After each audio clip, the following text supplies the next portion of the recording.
할렐루야. 우리 옆에 분들과 서로 문안하겠습니다. 우리 옆에 분들 보시면서 이렇게 인사할까요? 5월의 신부 같으세요.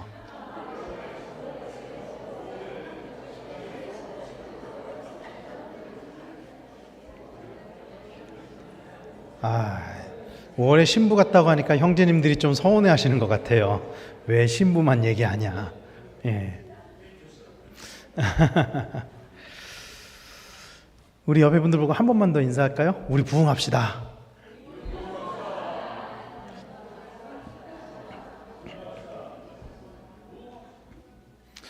오늘 제가 잡은 설교의 제목은 부흥을 원하십니까? 입니다. 여러분, 부흥을 원하십니까? 교회에서 가장 많이 사용하는 단어 중에 하나가 부흥이란 단어예요. 참 많이 사용하는 단어죠.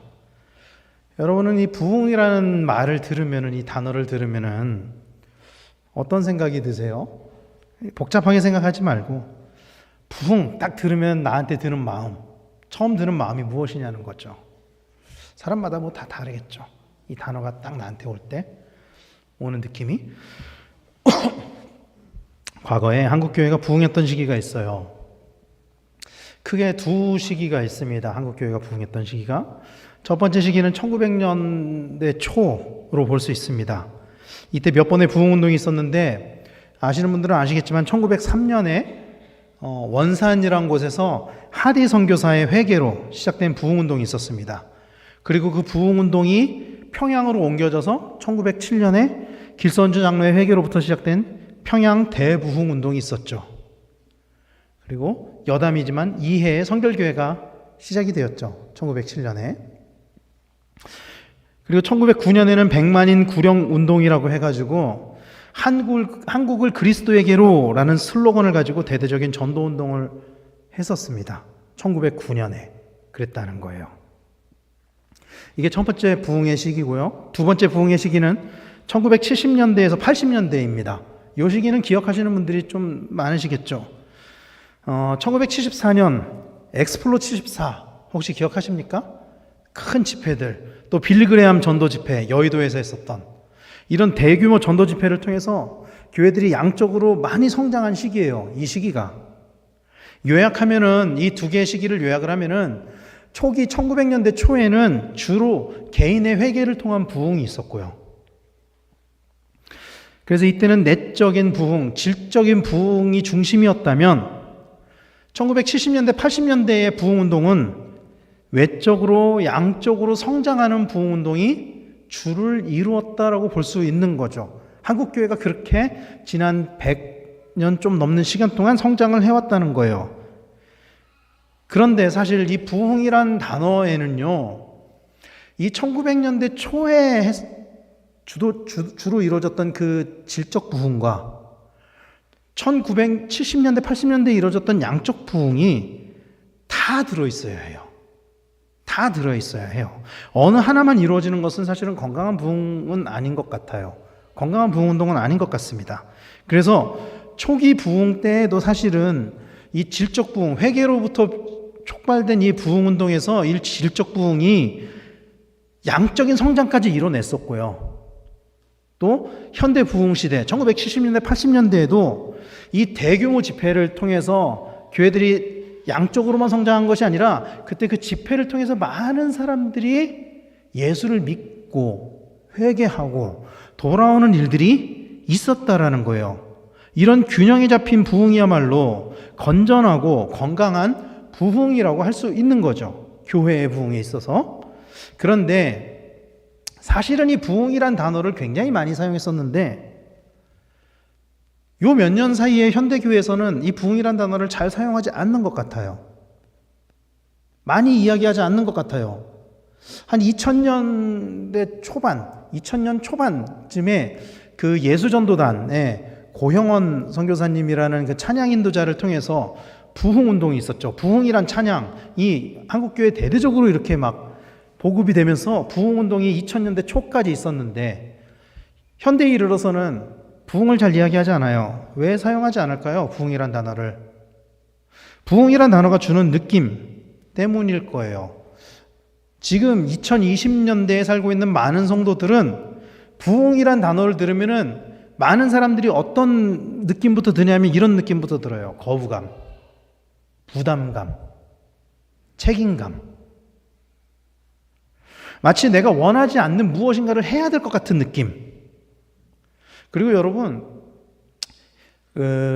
지금 현대인들, 특히 이제 젊은 세대의 사람들의 특징을 어떤 사람들이 이렇게 이야기를 해요. 효율을 중시하는 사람들이다. 효율을 중시하는 세대다.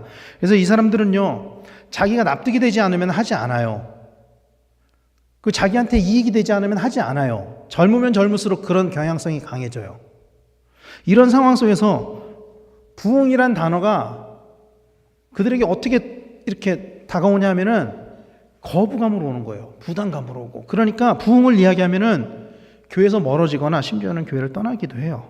그래서 지금 한국교회는 전체적으로 보면은 교회가, 제가 이렇게 그 지방에 이렇게 가서, 우리 교단의 지방에 가서 지방에 때 이제 교회 통계들 이런 거 보면은 조금씩 부흥 늘고 있거든요, 인원은. 근데 한국교회 전체적으로 보면은 사실은 정체 혹은 퇴보기를 겪고 있죠. 사실은. 그러니까 단순히 이게 뭐 인원이 감소해서 아이를 많이 안 낳아서만의 문제는 아니다라는 거예요. 그것만 가지고 설명할 수는 없다라는 거죠. 그러나 성경은 분명히 우리가 부흥해야 함을 말씀하고 있어요. 우리가 부흥해야 한다고 말씀하고 있습니다. 성경은 분명히 부흥의 역사예요. 기독교 역사상 가장 임팩트가 큰 부흥 역사가 어떤 사건이죠? 부흥 사건이 바로 사도행전 2장에 나오는 오순절 마가의 다락방 사건입니다. 마가의 다락방 사건은 예수님의 승천 후에 의지할 것이 없었던 제자들이 성령의 임재를 경험하고 그로부터 교회가 성장해가는 이야기를 담은 사건이에요. 그때부터 교회가 성장해 가기 시작하거든요. 그런데 우리가 이 사건에서 주목해서 봐야 되는 것은 사실 마가의 다락방에 모인 이 120명의 제자들이 이때 성령을 경험하고 개인의 부흥만 경험한 것은 아니라는 거예요. 그들이 성령의 임재를 경험하고 가장 먼저 했던 행동은 밖에 나가서 말씀을 전한 거예요. 이 사도행전 2장 말씀에 보면은 뭐라고 말씀하냐면은, 우리는 많이들 이렇게 생각해요. 120명이 성령의 임재를 받았는데 그 중에 베드로가 대표로 나가가지고 베드로가 말씀을 딱 전해가지고 그때 많은 사람들이 회개를 했다. 그런데 베드로만 나간 게 아니었어요. 성경에 보면은 베드로 옆에 그 11명의 제자들이 같이 서 있었다라고 이야기를 해요. 베드로만 나간 게 아니에요. 그때 성령을 받은 사람들이 같이 나갔어요. 거기서 말씀을 전하고 거기서 3,000명이나 세례를 받는 일이 일어났죠. 뿐만 아니라 사도행전의 많은 말씀들은 예수를 믿는 모든 사람들이 부흥을 경험해야 한다는 것을 말씀하고 있어요. 반복적으로 말씀하고 있습니다. 그리고 오늘 우리가 읽은 본문은 그 중에 가장 대표적인 부흥을 경험한 사람에 관한 이야기죠. 오늘 본문의 주인공이 누구죠? 사울입니다. 사울. 이 사울은 우리가 다 아는 바울이죠. 사도 바울이죠.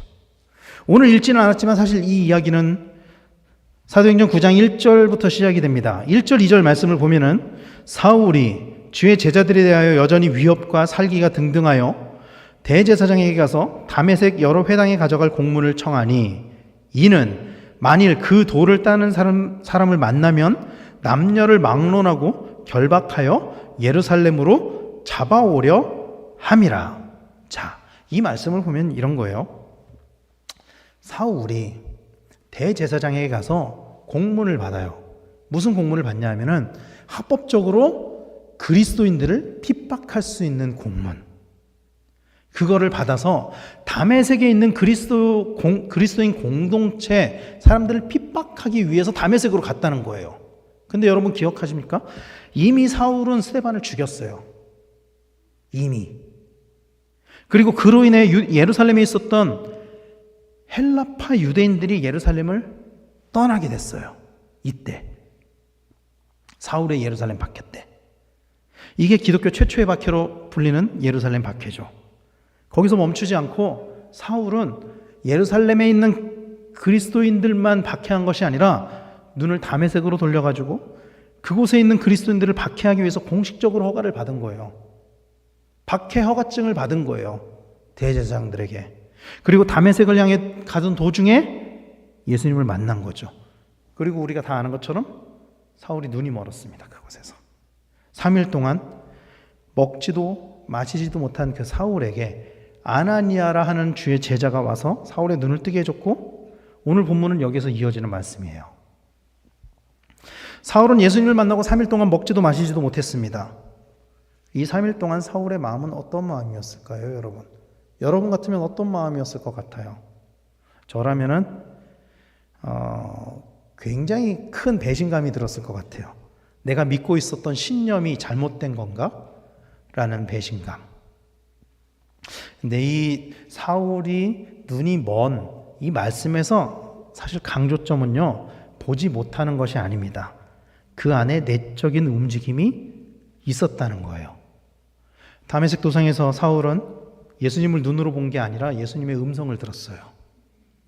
예수님의 음성을 들었어요. 그리고 그 음성을 들은 채로 3일 동안 있게 된 거예요. 여러분, 성경에는 아주 특별한 3일이 몇 번 나와요. 요나의 3일 있죠. 하나님의 명령에 불순종한 그 요나가 니느웨가 아닌 다시스로 가다가 풍랑을 만나서 바다에 던져지게 되었죠. 그때 큰 물고기가 요나를 삼키는데 물고기 뱃속에 있었던 시간이 3일입니다. 또 무엇보다 우리가 기억해야 하는 것은 예수님의 3일이죠. 예수님 십자가에서 죽으신 후에 사흘 만에 부활하셨습니다. 그래서 사실 이 3일은요, 성경에서 부활을 의미하기도 해요. 3일 동안 식음을 전폐한 후에 다시 보게 되므로 이 사울에게 어떤 일이 일어났냐면 영적으로 부활하게 된 거예요. 태어나게 된 거예요. 거듭나게 된 거예요. 완전히 다른 사람이 된 거예요, 이때. 그리고 그 이후 사울의 행동을 성경은 이렇게 말씀하는 거죠. 사도행전 9장 20절 말씀입니다. 같이 읽겠습니다. 시작. 즉시로 각 회당에서 예수가 하나님의 아들이심을 전파하니.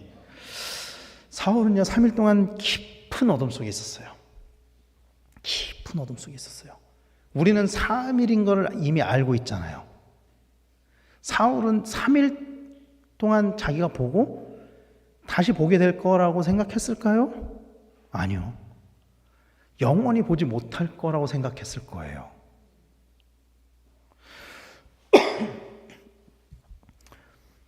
그 시간 동안 상상도 할 수 없는 깊은 어둠 속으로 들어간 거예요. 그 어둠에서 벗어나서 기력을 찾은 후에 사울이 했던 첫 번째, 바로 했던 행동이 뭐냐면 예수님을 전파했던 거예요. 그때 사람들의 반응을 21절은 이렇게 기록하고 있어요. 듣는 사람이 다 놀라 말하되 이 사람이 예루살렘에서 이 이름을 부르는 사람을 멸하려던 자가 아니냐. 여기 온 것도 그들을 결박하여 대제사장들에게 끌어가고자 함이 아니냐 하더라. 사람들의 반응은 이런 거예요. 놀랐다. 듣는 사람들이 다 놀랐다. 왜요? 사울이 누군지 다 알고 있었어요. 거기에 있는 사람들이.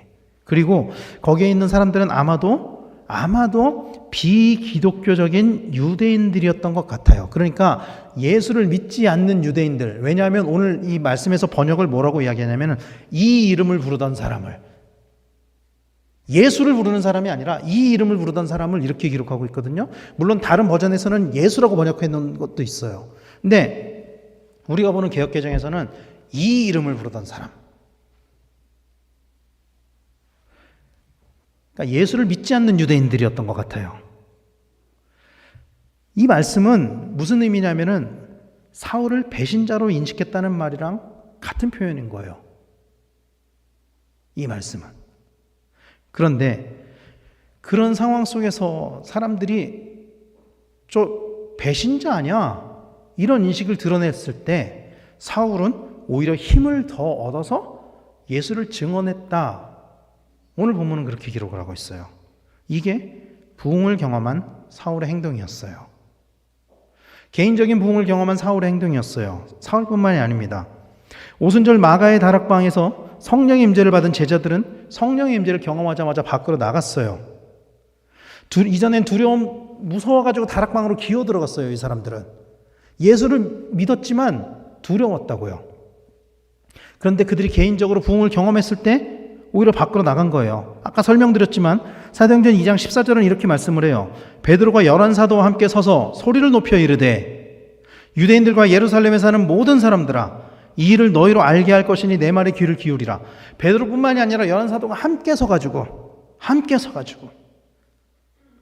선포한 거예요. 두려웠던 사람들이. 사랑하는 성도 여러분, 부흥을 경험한 사람이라면 누구나 이런 행동을 한다는 거예요. 그들이 했던 행동은 함께 나와서 예수를 전한 것이었습니다. 이전에는 여러분 기억하십니까? 베드로는요, 예수님이 십자가에 못 박히실 때 예수를 부인했던 사람이에요. 한 50일 전에만 해도 예수를 부인했던 사람이라고요, 베드로는. 예수님 부활하셨을 때 베드로 어떻게 했죠? 고기 잡으러 갔어요, 베드로. 부활하신 예수님을 기다린 게 아니라 고기 잡으러 갔다고요, 베드로. 제자들 그런 사람들이었어요, 이 사람들. 그런데 그들은 이제 부흥을 경험하고 나서는 담대하게 복음을 전했어요. 그리고 그 결과를 성경은 이렇게 기록을 하는 거예요. 사도행전 2장 37절에 그들이 이 말을 듣고 마음에 찔려 베드로와 다른 사도들에게 물어 이르되 형제들아 우리가 어찌할꼬 하거늘 41절에 그 말을 받은 사람들은 세례를 받음에 이날에 신도의 수가 3,000이나 더하더라. 물론 이 말씀을 보면서 많은 사람들은 이렇게 생각을 해요. 와, 3,000명이 회개를 했어. 3,000명이나 부흥됐어. 대단하다. 근데 여러분 여기서 중요한 건 3,000명이 아니에요. 3,000명에 현혹되지 마십시오, 여러분. 3,000명이 중요한 게 아니라 그 말을 들은 사람들이 회개하고 세례를 받았다는 것에 주목을 해야 됩니다. 그들이 가지고 있었던 그 복음, 부흥을 경험한 사람들이 가지고 있었던 그 복음이 능력이 있었다는 거예요. 한 명이 됐든 두 명이 됐든 그 말씀을 받은 사람들이 우리가 어찌할꼬 그러면서 회개하면서 세례를 받았다는 거예요. 이게 중요한 거예요. 3,000명이 돌아왔다는 게 중요한 게 아니고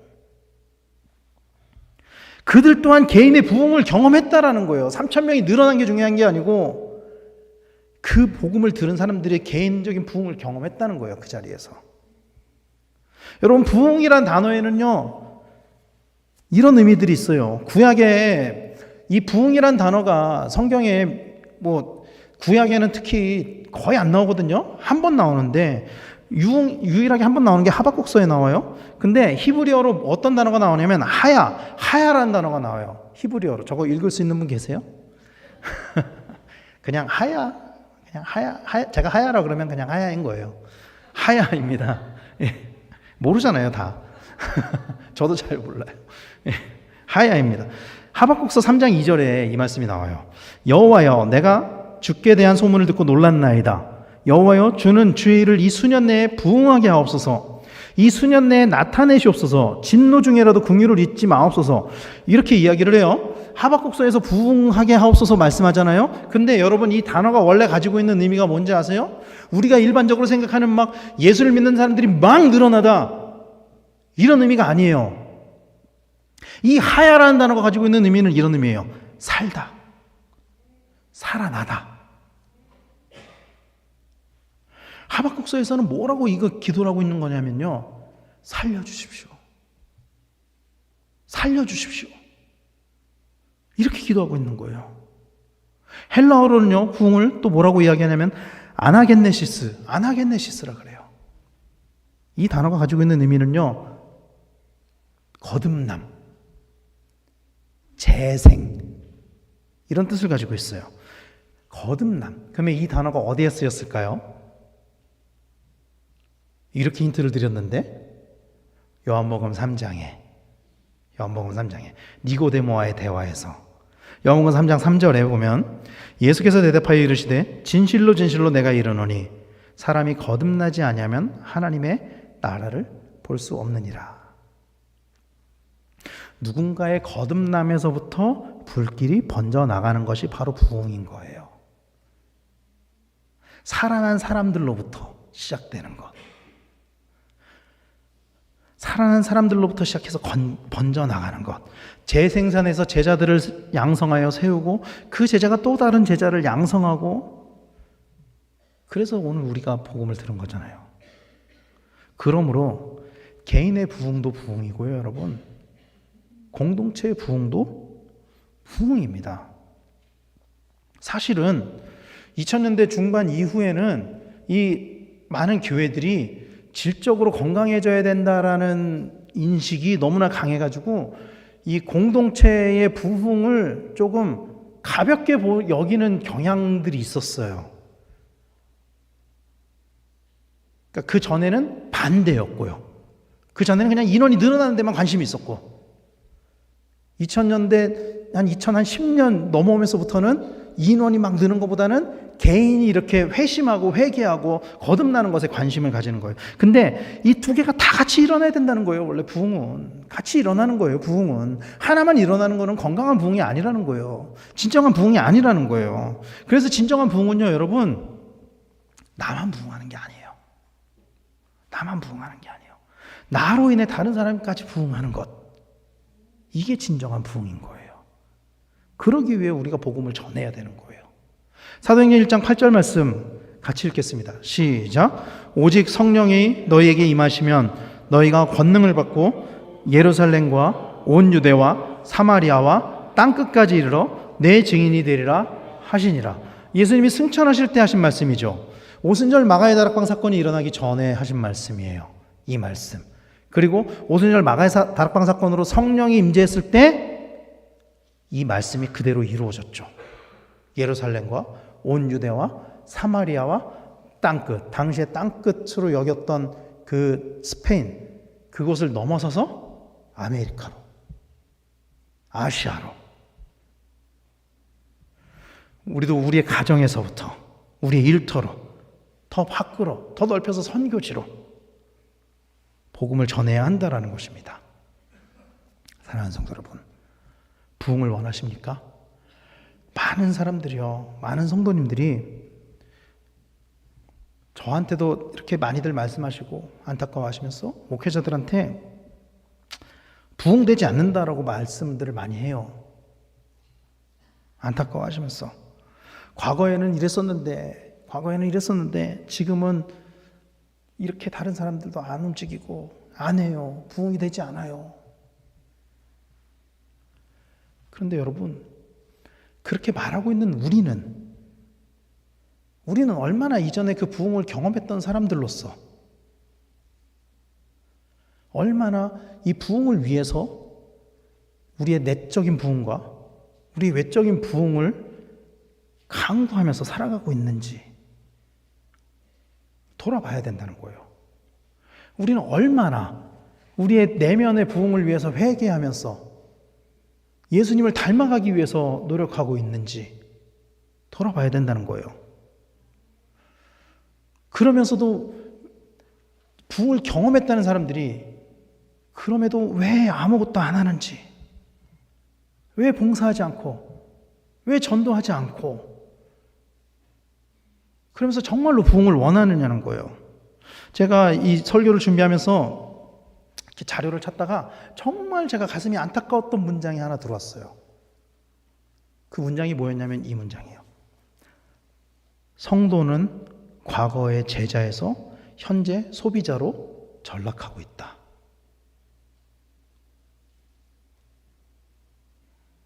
과거의 제자에서 지금 많은 성도들이 제자가 아니라 소비자가 된다는 거예요. 소비자가 되어 간다는 거예요. 교회에서 내가 원하는 것들을 얻으려고만 하지, 부흥을 위해서 내가 봉사하고 헌신하고 전도하고 이런 제자화된 모습의 삶을 살아가지 않는다는 거예요. 더 이상. 헌신이란 단어는요, 여러분, 과거에 참 많이 사용했던 단어예요. 푸른 바다 나선이 몸 어디든지 가오리다. 옛날에 참 많이 불렀죠. 요즘에 부릅니까, 여러분? 안 불러요, 이 찬양 요즘에. 왜 안 부른지 아세요? 부담스러워요. 어디든지 가오리다. 아, 진짜 부담스러워한다니까요, 이 찬양 하자 그러면. 이게 현실이에요. 이게. 옛날에는 헌신이라는 단어 참 많이 사용했거든요. 근데 지금은요, 저도 설교하면서 헌신이라는 단어를 꺼내는 거 굉장히 조심스러워요. 굉장히 힘들어요. 너무 큰 부담을 주는 것 같고 거부감이 들까 봐 이런 이야기를 꺼내면은 부담스러워하고 또 이런 이야기를 꺼내면은 피하는 성도들도 있고 제가 농담처럼 말씀드리잖아요. 10월, 11월에 제가 전화하면은 제가 누군가에게 전화하면 10월, 11월에 올 게 왔구나. 뭐 하라는 거구나. 부담스러워한다고요. 제가 오늘 설교를 준비하면서 제 마음속에 굉장히 깊은 고민이 있었습니다. 너무 뼈를 세게 때려서 성도님들이 상처받으면 어떻게 하나.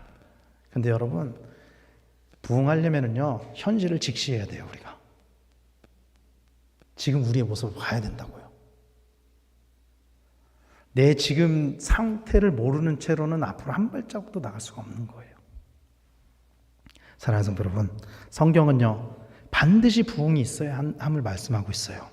그리고 우리가 기억해야 하는 것은 이 부흥이 개인의 운동에서부터 시작됐다는 거예요. 개인의 부흥에서부터. 평양 대부흥 운동, 길선주 장로의 회개부터 시작했어요.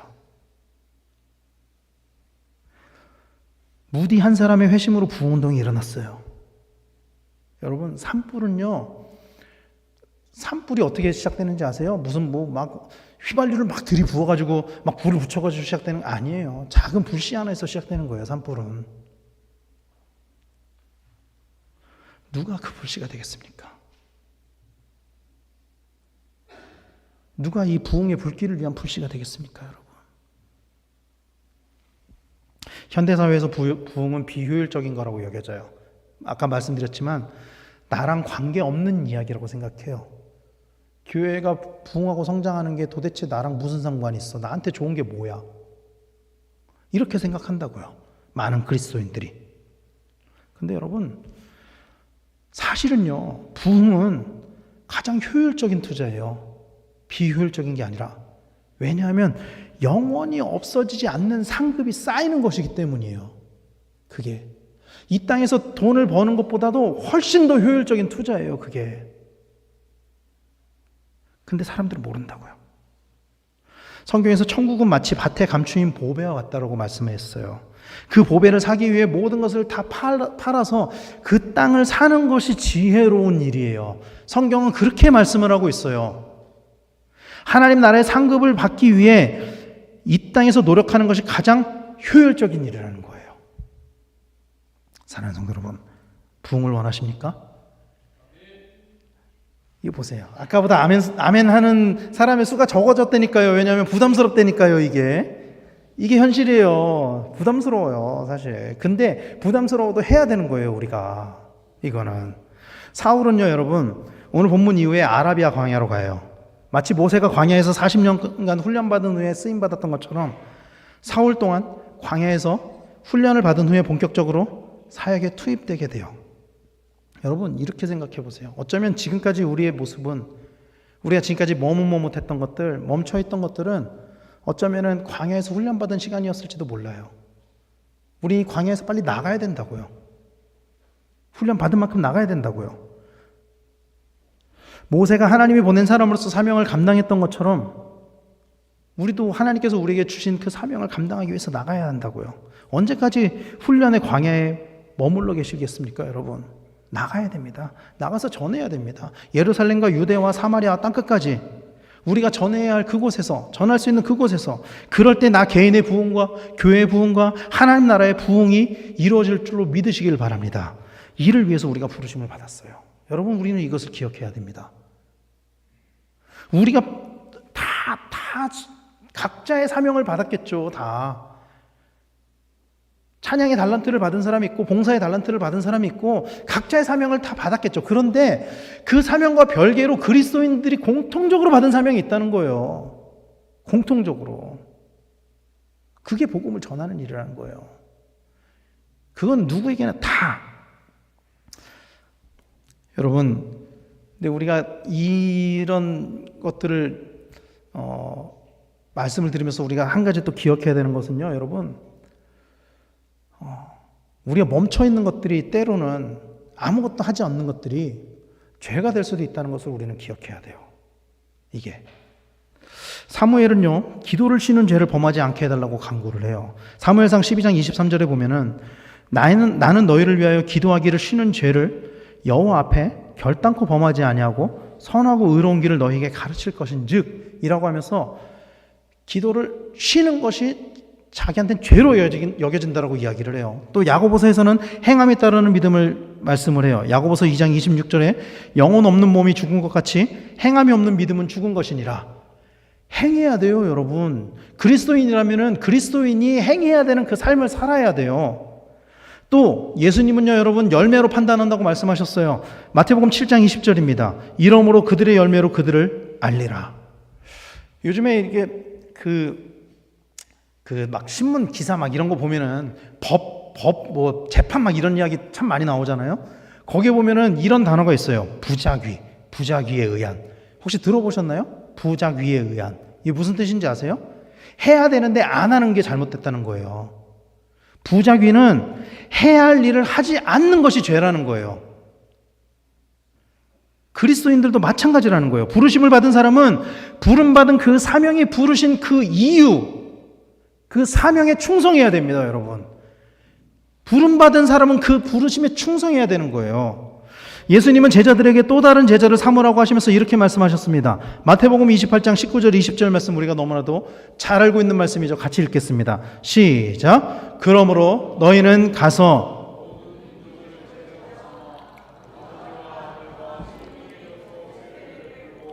내가 너희에게 분부한 모든 것을 가르쳐 지키게 하라. 볼지어다 내가 세상 끝날까지 너희와 항상 함께 있으리라 하시니라. 아멘. 결국 제자로서 받은 사명은요, 여러분 모든 제자가 다 같은 사명을 받은 거예요. 예수님이 그 승천하시면서 제자들을 딱 불러놓고서 야, 너는 찬양인도 해. 너는 좀 말을 잘하니까 넌 가서 설교해. 너는 좀 봉사가 은사니까 너는 저기 급양부 너는 담당해. 이렇게 하지 않으셨다고요. 다 불러놓고 공통적으로 주신 사명이 이거예요. 제자를 삼아라. 복음을 전해라. 이거였어요. 사랑하는 성도 여러분, 부흥을 원하십니까? 부흥을 원하신다면 여러분 움직여야 됩니다. 우리가 많은 그리스도인들은 개인적인 부흥을 원하지만 공동체의 부흥을 원하지는 않아요. 나는 은혜를 받고 나는 하나님 나라 가고 싶어.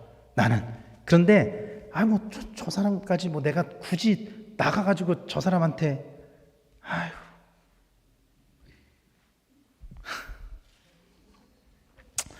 개인적인 부흥을 원하기 때문에 개인의 신앙생활에 관심이 많고 또 실제 신앙생활을 위해서 실제로 노력을 많이 하시죠. 여기 계신 분들 다 그런 분들이잖아요. 그런 분들이니까 오후 예배까지 들으시는 거잖아요. 다. 그런데 균형 잡힌 부흥을 경험하기 위해서는요, 여러분 공동체의 부흥 또한 같이 따라와야 되는 거예요. 나 혼자만 부흥하는 것이 아니라. 지금 우리는 2026 블레싱 기간을 보내고 있죠. 이 블레싱이라는 이름 바뀐 거잖아요. 바뀐 의미가 뭔지 아세요, 여러분? 축복받는 한 달이라는 거예요. 축복받자는 거예요. 우리가 축복의 사람이 되자는 거예요. 어떻게? 복음을 전함으로. 그런데 그 한 달조차도 복음을 전하는데 인색한 것은 아니냐는 거예요. 물론 복음을 전한다고 해서 모두가 다 받아들이는 건 아니에요. 사도행전 28장에 보면은 바울이 로마에서 자기를 찾아온 사람들에게 복음을 전하는데 더러는 믿기도 하고 더러는 믿지 않기도 했다 그래요. 바울만큼 전도를 잘한 사람이 없는데 그 바울이 전했는데도 받아들이지 않는 사람들이 있었어요. 바울 정도의 논리적으로 신학적으로 완벽한 사람이 복음을 전하는데도. 그것은 여러분 그 선택은 그 사람의 몫이에요. 우리의 몫이 아니에요. 여러분 기억하십니까? 예수님이 그 큰 잔치 비유를 하시면서 잔치에 초대했음에도 그 초대했을 때 사람들이 오지 않잖아요. 핑계를 대면서 막. 그때 예수님이 누구를 혼내죠? 그 초대하러 나간 그 하인들을 혼내나요? 아니에요. 오지 않은 사람들을 책망하죠. 그 하인들을 책망하지 않아요. 하인들한테 가서 그냥 길거리에 가는 사람 데려와라. 그렇게 얘기하지. 니네 왜 못 데려와? 그렇게 하지 않았다고요. 여러분 이런 상상 한번 해보세요. 먼 훗날 우리의 전도 대상자가 지금 딱 떠오른 사람들 있죠. 그 사람들이 먼 훗날 정말로 끝까지 우리가 복음을 전하지 않아서 하나님 나라 심판대 앞에 섰을 때 넌 왜 예수를 안 믿은 거야? 그랬을 때 아무 개가 나한테 한 번도 전도를 하지 않았어요. 무섭지 않으세요, 여러분? 그 사람이 복음을 받아들이고 받아들이지 않고는 우리의 몫이 아니라고요, 그거는. 그런데 우리한테 주어진 의무는 그럼에도 우리는 전해야 되는 거예요. 전해야 되는 거예요. 그러므로 우리는 우리에게 주어진 사명에 충성하기만 하면 됩니다. 결과는 우리가 하는 게 아니에요. 결과는. 다른 것이 아니라 오직 우리에게는 그냥 그 사명에 충성하는 것, 그것만 필요한 거예요. 여러분 지금 떠오르는 그분에게 여러분 복음을 전하십시오. 작정하신 분들에게 복음을 전하십시오. 만약에 작정하지 않으신 분들이 있다면은 여러분 하세요. 그것도 안 하면 어떻게 합니까, 여러분? 시작하셔야죠. 하면서 기도 한마디 하세요. 그 기도가 쌓여서 언젠가는 하나님이 들어주실지 어떻게 합니까? 그 이름을 제가 다 정리하거든요, 제가. 저희 목회자들이 정리하면서 보면서 한 번이라도 더 기도할 수 있잖아요. 작정 지난주에 했는데요? 또 하세요. 괜찮습니다. 또 보고 또 기도하면 되죠. 그렇게 하면서라도 시작하자고요, 여러분. 거기서부터 시작하는 거잖아요. 그 작은 일에서부터 우리가 경험한 그 부흥을 우리의 삶으로 나타내서 그래서 하나님이 주신 그 사명에 충성하는 그런 성도님들 다 되시기를 예수님의 이름으로 간절히 축원합니다. 그래서 이 땅에서만 우리가 축복을 받아 누리는 것이 아니라 영원한 하나님 나라에서는 정말로 하나님께 큰 축복을 받는 그 다니엘서에 보면은 많은 사람을 돌아오게 한 자는 하늘의 해와 같이 별과 같이 빛나게 한다고 말씀하잖아요. 그렇게 정말로 큰 칭찬을 받고 큰 상급을 받아 누리는 그런 부흥을 경험한 성도들, 그런 우리 강변 교회 다 되기를 예수님의 이름으로 간절히 축원합니다. 기도하겠습니다.